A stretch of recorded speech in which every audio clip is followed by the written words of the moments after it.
Сәлем достар. Бүгін мен Софи бальзаммен бетіме маска жасаймын. Бұған маска жасау үшін бірінші бетіміздегі макияжды сүртіп тастаймыз. Бетім тазалап аламыз. Бетім тазалап алдым.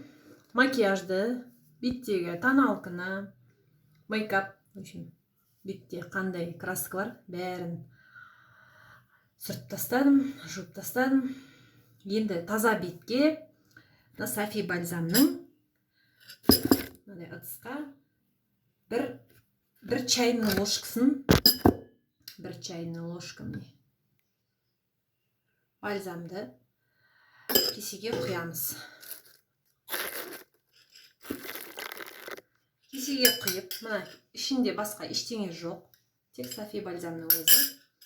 Бетімізге тегістеп жағамыз.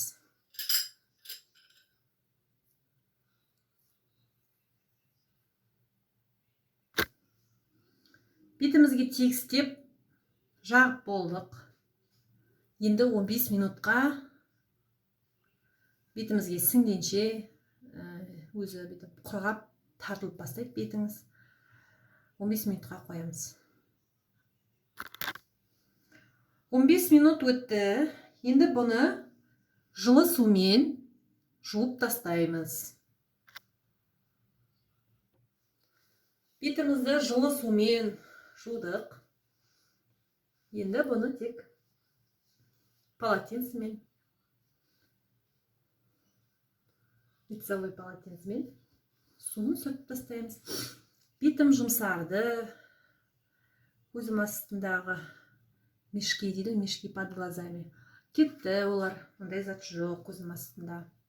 Бетім жұмсарып, жылтырап, әдемі болдым. Әдемі болыңыздар.